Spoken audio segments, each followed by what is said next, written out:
Hey everyone, welcome back to Notes in the Margins. I'm Dr. Karen McGregor.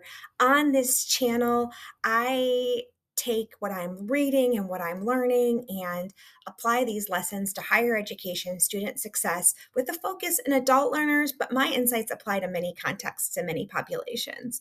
In this series, I read through and worked with Will Guidera's book, Unreasonable Hospitality, and his journey to greatness at 11 Madison Park, and his unreasonable approach, and charted out how higher education can follow this lead. During the journey, I shared core elements of how I conceived of this work, including standards of care, near enemies, the McGregor context lens, and really focused on adult learners, team culture, and higher ed leadership.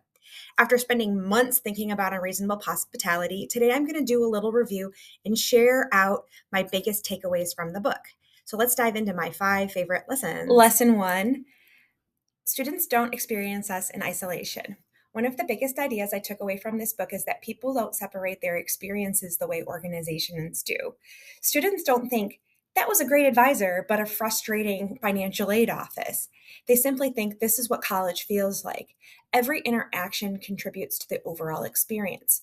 Students don't remember departments. They remember how the institution made them feel as a whole. Lesson number 2, friction is usually a system problem.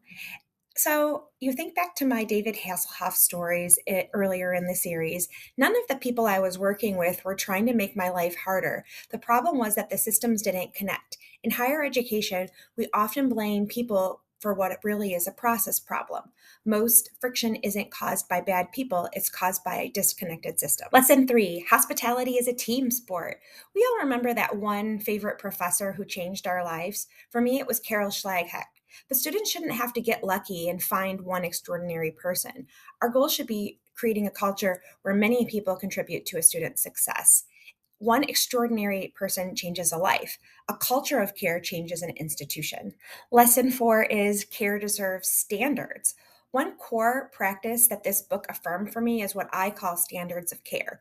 We can't rely on personality or good intentions. We need to share expectation for how we build trust, dig deeper, and walk alongside students. The most caring organizations don't leave care to chance. They build standards that you can replicate time and time again. Lesson number 5, the goal in higher education isn't extraordinary moments. At 11 Madison Park, the famous stories are memorable because they're unusual. In higher education, I don't think our goal is to create one unforgettable moment. Our goal is to create thousands of consistent interactions that make students feel seen, supported, and capable. The goal isn't really extraordinary moments, it's making the extraordinary feel ordinary.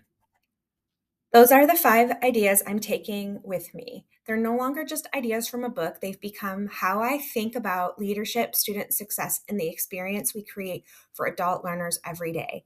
The best books don't change what you know, they change how you see the work you've been doing all along. So, what's your biggest lesson that you learned from Unreasonable Hospitality and from this series? Feel free to share that in the comments. Keep this conversation going. Like and share this video so that I have more people watching and learning from me. And finally, come and see me in the last the last video of the series where I'm going to close the book. And I hope to see you in the margins.